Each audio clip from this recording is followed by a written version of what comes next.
से खबरें आपको दिखाते हैं।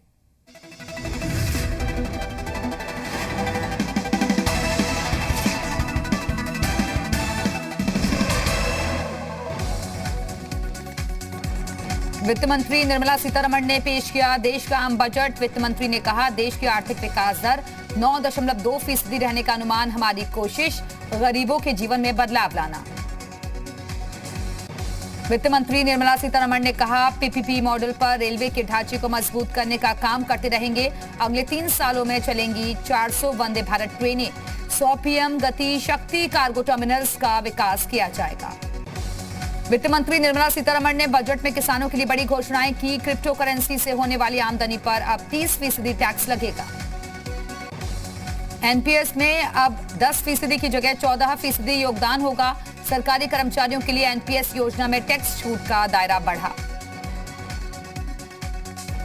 कॉर्पोरेट टैक्स को 18% से घटाकर 15% करने का प्रस्ताव, साथ ही सरचार्ज को 12% से घटाकर 7% करने का प्रस्ताव। कंपनियों को बंद करने की योजना को, जिसमें अभी 2 साल का वक्त लगता है, उसे घटाकर 6 महीने किया जाएगा। पारदर्शिता को बढ़ाने और देरी को कम करने के लिए ऑनलाइन ई-बिल सिस्टम लागू होगा। बजट से ठीक पहले रुपए में भी आई तेजी। डॉलर के मुकाबले 19 पैसे की मजबूती। $1 के मुकाबले फिलहाल 74.46 रुपए के बराबर हुई भारतीय करेंसी। बजट से ठीक पहले देश में हवाई ईंधन की कीमतों में इजाफा। 8.5% की बढ़ोतरी की गई। महंगा हो सकता है हवाई किराया। वित्त मंत्री निर्मला सीतारमण ने बजट पेश करने से पहले की राष्ट्रपति रामनाथ कोविंद से मुलाकात। वित्त राज्य मंत्री पंकज चौधरी और डॉक्टर भगवत कराड भी थे मौजूद। बही खाता लेकर राष्ट्रपति भवन पहुंची वित्त मंत्री निर्मला सीतारमण। एक टैब के जरिए संसद में बजट पेश किया। इस बजट को भी बही खाता का नाम दिया गया। बजट से पहले वित्त राज्य मंत्री भगवत कराड ने की पूजा। वित्त राज्य मंत्री पंकज चौधरी ने कहा, समावेशी होगा इस बार का बजट, सभी सेक्टर और सभी वर्गों का रखा गया ध्यान। बजट पर पीएम बोले, अर्थव्यवस्था को मिलेगी मजबूती, नए अवसर पैदा करेगा बजट। कल सुबह 11 बजे विस्तार से करेंगे बजट पर चर्चा।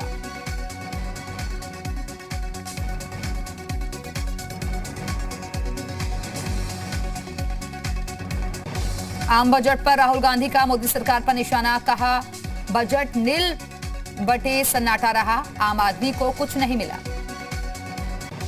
राहुल गांधी ने कहा, नौकरी पेशा युवाओं को बजट में नहीं मिला कुछ, किसानों और मिडिल क्लास को बजट से 0 मिला। बजट पर सीएम योगी ने कहा, आम बजट से आत्मनिर्भर भारत को मिलेगा बढ़ावा, सभी वर्गों के लिए बजट है। सीएम योगी ने कहा, युवाओं के लिए 60 लाख नौकरियों का प्रावधान, किसानों की आय दोगुनी करने में सहायक होगा बजट। केंद्रीय मंत्री अश्विनी चौबे ने बजट की जमकर तारीफ की। अश्विनी चौबे ने बजट को अमृत बजट बताया। बीजेपी ने बजट को सराहा तो विपक्ष ने बताया निराशाजनक। कांग्रेस नेता थरूर ने बजट को बताया बेकार। एसपी ने बजट को अमीरों का बजट बताया। रामगोपाल यादव ने कहा, मध्यम वर्ग के लिए कुछ भी नहीं।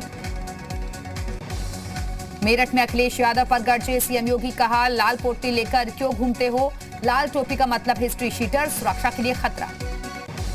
सीएम योगी ने कहा, अखिलेश ने दंगाइयों के आवाज का सम्मान किया, पैसा इत्र वाले मित्र ले गए। सीएम योगी ने कहा, एसपी बीएसपी का मतलब अंधेरा, पहले भर्ती में सिर्फ सैफई के राजघराने के लोग होते थे। मुख्यमंत्री योगी ने कहा, हमने बिना भेदभाव के हर वर्ग के लिए किया काम। डबल इंजन की सरकार डबल डोज और डबल राशन दे रही है। लखनऊ में सीएम योगी ने टीम 9 के अधिकारियों के साथ की बैठक। स्वास्थ्य सेवाओं को लेकर दिए सख्त निर्देश।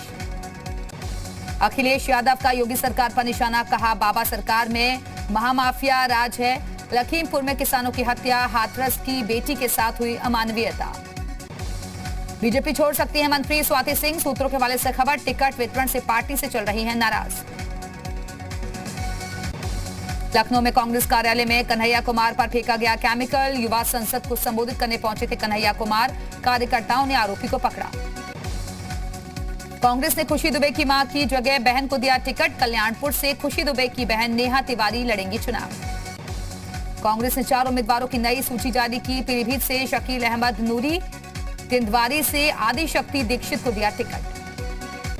समाजवादी पार्टी ने जारी की 10 प्रत्याशियों की नई लिस्ट। लखनऊ की सभी सीटों पर उम्मीदवारों की घोषणा। लखनऊ पूर्व से अनुराग भदौरिया और लखनऊ मध्य से रविदास मेहरोत्रा को टिकट। एसपी ने लखनऊ उत्तर से पूजा शुक्ला को बनाया प्रत्याशी। पूजा शुक्ला ने दी लखनऊ यूनिवर्सिटी में सीएम योगी का काफिला रोकने की कोशिश की थी। यूपी चुनाव के 5वें चरण के लिए आज से 12 जिलों की 61 विधानसभा सीटों पर नामांकन की प्रक्रिया शुरू। प्रत्याशी वेब पोर्टल के जरिए भी कर सकते हैं आवेदन। आज बीजेपी उम्मीदवारों की आ सकती है नई लिस्ट। लखनऊ के सभी 9 सीटों के प्रत्याशियों की सूचना आने की संभावना। मयंक जोशी के सपा में जाने की अटकलें तेज। बीजेपी सांसद रीता बहुगुणा जोशी के बेटे हैं मयंक जोशी। ईडी के जॉइंट डायरेक्टर राजेश्वर सिंह का वीआरएस मंजूर। राजनीति के मैदान में उतरेंगे राजेश्वर सिंह, बीजेपी में शामिल होंगे। सीएम योगी ने गाजियाबाद के मोदी नगर में औद्योगिक गतिविधियों के विकास को लेकर किया ट्वीट। लिखा, विकास की असीमित संभावनाएं। सीएम योगी ने मौनी अमावस्या के पर्व पर प्रदेशवासियों को शुभकामनाएं दी। लिखा, भगवान सूर्य के आशीष से सभी के अंतस में तप, बल और ऊर्जा का संचार हो। माघ मेले में मौनी अमावस्या पर्व पर लाखों की संख्या में श्रद्धालु त्रिवेणी संगम में लगा रहे आस्था की डुबकी। अब तक 50 लाख से ज्यादा श्रद्धालुओं ने लगाई आस्था की डुबकी। अपर्णा यादव को बीजेपी ने दी बड़ी जिम्मेदारी। रायबरेली में 2 दिनों तक प्रचार करेंगे अपर्णा यादव। यूपी की महाभारत में आज से नए नियमों के साथ प्रचार प्रसार शुरू। रैली में 500 की जगह 1000 लोगों को इजाजत। हरदोई में एक प्रत्याशी अनोखे अंदाज में नामांकन करने पहुंचा। राज्यवर्धन सिंह राजू साइकिल से नामांकन दाखिल करने पहुंचे। रायबरेली में जिला विद्यालय निरीक्षक पर जानलेवा हमला। फायर मिस होने से बची जान। एडेड स्कूल का शिक्षक बताया जा रहा आरोपी। आजमगढ़ में टीईटी परीक्षा में नकल मामला। जिला विद्यालय निरीक्षक डॉक्टर वीके शर्मा पर कसा गया शिकंजा। नोएडा में पूर्व आईपीएस के घर इनकम टैक्स की रेड में 3 करोड़ रुपए मिले। घर के अंदर करीब 650 लॉकर मिले। आयकर विभाग को नोटों की गिनती के लिए लगानी पड़ी मशीनें। आयकर टीम को लॉकर के मालिकों की तलाश। 3 संदिग्ध लोगों की है बेनामी संपत्ति। जौनपुर के चारहसू चौराहे समेत 2 बड़ी ज्वेलरी शोरूम पर छापेमारी। 20 गाड़ियों के साथ आयकर की टीम ने डाला डेरा। चंदौली से इंडियन बैंक की शाखा में करोड़ों की चोरी। पुलिस ने सीसीटीवी खंगाल कर चोरी का वीडियो जारी किया। लॉकर काटकर चोर ने की चोरी। विधानसभा चुनाव को लेकर पैरामिलिट्री फोर्स और पुलिस बल का फ्लैग मार्च। ड्रोन से की गई अराजक तत्वों की निगरानी। रायबरेली जहरीली शराब कांड के बाद एक्शन मोड में पुलिस। शराब माफियाओं पर पुलिस कर रही है शिकंजा। अवैध शराब के ठेकों पर चल रही है जेसीबी। बिजनौर में पुलिस ने रोका गठबंधन उम्मीदवार का जनसंपर्क अभियान। नाराज समर्थकों ने की पुलिस के सामने नारेबाजी।